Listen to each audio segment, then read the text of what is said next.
The bronze hinge is small enough to disappear in a hand. Green-black corrosion sits in the grooves. The pin is thick.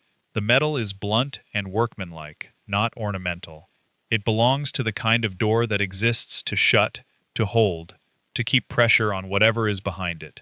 In the world imagined by the Testament of Solomon, that matters, because this is a text obsessed with confinement. Not vague evil, not abstract temptation. Containment, seals, vessels, bound names, ordered labor. In 367, Athanasius of Alexandria drew a hard line around books to be read in church. Inside the boundary, authorized scripture. Outside it, other writings. A demon-controlling manual under Solomon's name was never going to pass that threshold. Too unstable, too magical, too full of secret names and ritual knowledge. By the time later Christian authorities hardened the distinction between canonical and apocryphal texts, the Testament of Solomon was already on the wrong side of the door. Then the text surfaced in a way that made the problem larger, not smaller. Not one ancient copy, not one clean original. A trail.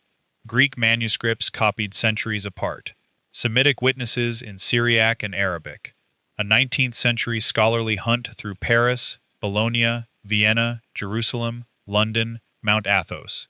Then Chester Charlton McCown at the University of Chicago gathering those witnesses into his 1922 edition and showing that what people called the Testament of Solomon was not a single stable book at all, but a layered dossier built over time.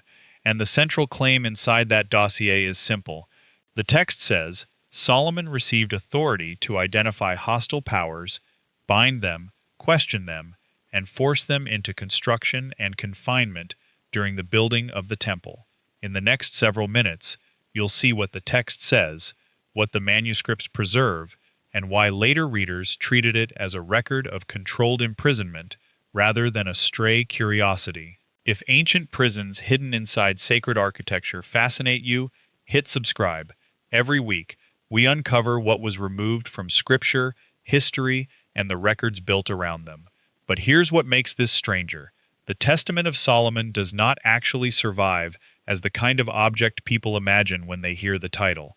There is no single first-century codex you can open and photograph. There is no museum label saying original autograph. What survives is a manuscript tradition with seams showing. F.C. Conybeare translated an important form of the text in 1898. McCown, in 1922, edited multiple Greek witnesses and divided the longest recension into 26 chapters. James Charlesworth later summarized the standard position this way. An early 3rd century Greek compilation may stand behind the material, but that compilation itself appears to have absorbed earlier Jewish traditions and later Christian additions. Then later scholars pushed harder against even that reconstruction. James Harding and Loveday Alexander at St. Andrews argued that the text's redactional history cannot be separated from its meaning. Sarah Schwartz went further in 2007 and argued that the fullest medieval forms are late convergences, not transparent windows back to one early fixed book. That matters because the image in the title, an ancient bronze door sealing forbidden prisoners, sits in the space between the text people quote and the text the manuscripts actually give us. In the standard Greek forms, Solomon repeatedly seals beings into containers, a phial, water jars, a leather flask, a vessel closed with his ring, sometimes with asphalt and pitch at the mouth. One spirit is shut into a container and deposited in the temple. Another is captured through a blast of wind and sealed in a flask. The text also mentions bronze in the temple setting, including brazen supports for the altar, and vessels of bronze seen by the visiting queen. So the physical language is there. Seal, vessel, bronze, temple, closure, but the exact image of a bronze prison door is less a direct quotation than a hardening of the text's atmosphere into architecture. Readers did that because the text invites it. You can see that instability in the witness list itself. Charlesworth points to unedited Semitic manuscripts in Bibliothèque Nationale Fons Syriaque 194 and Vatican Arabic 448, alongside the Greek material. McCown's edition works through multiple Greek families that later scholarship usually discusses as distinct recensions rather than minor spelling variants. Harding and Alexander note that the extant manuscripts most readers depend on are late, mainly 15th, 16th, and 17th century copies, even when some of the traditions embedded in them are obviously older. That gap matters. It means every confident modern summary is standing on a stack of copied, rearranged, and sometimes Christianized material. Even the famous Decans section, with its 36 astral-linked afflictions, looks to many scholars like a block of technical material inserted into a larger Solomonic frame, rather than a chapter composed all at once with the rest. In other words, the prison imagery is not coming to us from one untouched source. It is arriving through editorial pressure. The invitation begins in Chapter 1 with a labor complaint, not a cosmic vision, a work stoppage. Solomon is told that a demon named Orneus is harassing the young overseer of the builders, draining him and stealing half his wages. Solomon prays. The Archangel Michael gives him a ring bearing a seal. Solomon throws the ring at Orneus and marks him. That is the operational beginning of the whole document. A hostile power is not simply rebuked. It is identified, stamped, and redirected into labor. The temple rises because the dangerous thing is no longer outside the system. It is inside it, mastered, ordered, used. And this is where it gets disturbing. The text quickly turns from exorcism into inventory. Demon after demon appears, gives a name, names a sphere of action, names the angel or divine name that thwarts it, and receives an assignment. Orneus cuts stone. Other spirits make bricks, haul water, saw timber, lift columns, shape precious materials. By the time Solomon reaches Beelzebul, Asmodeus, Onoskelis, Obizouth, the lion-shaped spirit, the hound Rabdos, the sea-linked Sinospaston, and the 36 decans, the atmosphere has changed. This is no longer just a king defeating intruders. It reads like an interrogation archive fused to a ritual handbook. Each entry tells you what the being does, how it harms, what name checks it, and where it can be put. That is why scholars have long said the work stands somewhere between Haggadah narrative and practical demonological collection. It does not merely tell you that Solomon had power, it itemizes the procedures. What we're looking at breaks into 4 parts. First, chapters 1 through 5 establish the mechanism. The ring comes from Michael. Orneus is marked. Beelzebul is dragged in as a higher authority. Solomon's rule is not persuasive. It is procedural. A seal is applied. A hierarchy is exposed. Labor begins. In these opening chapters, the temple is not just background scenery. It is the site where control is tested. Second, chapters 6 through 17 build the catalog. Onoskelis, associated with seduction and enticement. Asmodeus, linked with obstruction and lust. Tephris, the ash spirit, the 7 female spirits moving in a cluster with assigned forms of corruption. The headless power of envy. Rabdos the hound, the lion-shaped spirit, the 3-headed dragon. Obizouth, notorious in later discussion because she targets childbirth and infants. Enepsigos with changing faces. The pattern hardly shifts. Name, activity, counter-name, subjection. The tone is flat, almost bureaucratic. That flatness is important. The work does not present these beings as poetic symbols. It treats them as indexed threats. Third, chapters 18 through 23 move from interrogation to engineered confinement.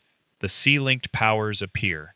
A spirit is sealed with 10 jugs of seawater in a phial and ordered deposited in the temple. Ephippus is captured by means of a flask and brought into the middle of the temple precinct. Abizethabad, the Red Sea spirit, is drawn into the narrative of building and weight-bearing, tied to the raising of the great stone, or column, in some forms of the text. Here the testament becomes spatial. Things are not just named.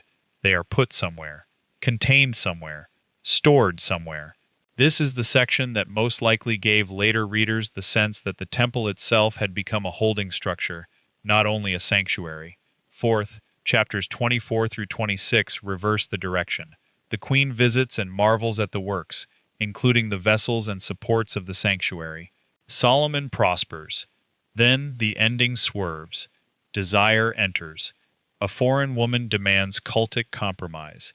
In one major form of the text, Solomon crushes or sacrifices locusts in the name of alien gods. He loses authority through disobedience. The document closes not with triumph, but with exposure. The man who could bind hostile powers could not finally govern himself. That ending is one reason the text never settled comfortably anywhere. Jewish tradition preserved memories of Solomon's wisdom and command over spirits. Josephus, in Antiquities 825, already knows traditions about Solomon's exorcistic knowledge. But the Testament of Solomon, as we have it, is not merely Jewish. It carries Christian seams. One demon says, "The force that thwarts him will be a man born of a virgin and crucified by the Jews." Another strand points toward Emmanuel by numerical value, DC. Dooling, in his major translation and study, marked those passages as overtly Christian, so the document does not belong neatly to one community or one century. It is mixed. It has been handled. The more closely you look, the more the prison image changes shape, not weaker, sharper. Because once you stop demanding a literal bronze gate in one line of text, you notice the more persistent pattern underneath it. The text imagines sacred building as an act of dangerous containment. It imagines architecture as a place where named forces are harnessed, stored, and displayed as proof of royal authority. That is a stranger idea than a single dramatic door, because it turns the whole temple complex into a controlled threshold. Holy place above, bound powers below or within, not chaos eliminated, chaos sealed. The modern parallel is not as far away as it sounds. In 2020 and after, historians of religion and material culture kept returning to the same point in work on amulets, curse bowls, and ritual texts across the Eastern Mediterranean. Naming, classifying, and spatially containing danger was not ornamental language. It was operational thought. Researchers working on late antique ritual practice, including scholars of text and artifact at universities like Oxford, Princeton, and Chicago, have repeatedly shown that these documents treat hostile forces as manageable through lists, seals, spoken names, and physical media. The Testament fits that world exactly. Not because it proves demons were literally jailed behind a bronze gate, but because it preserves a culture in which threat was handled by inscription, enclosure, and controlled placement. Here's what the translators left out. In many short retellings, the Testament is reduced to one line. Solomon had a magic ring and bossed demons around. But the text says more, and the missing phrase changes the whole reading. Near its close, Solomon explains that he wrote this so that the children of Israel would know the powers and the forms of the demons, and the names of the angels by whom these are thwarted. That is not throwaway language. Powers, forms, names. The text presents itself as a usable map. Not just an episode from a king's life, not just spectacle, a manual of recognition and restraint.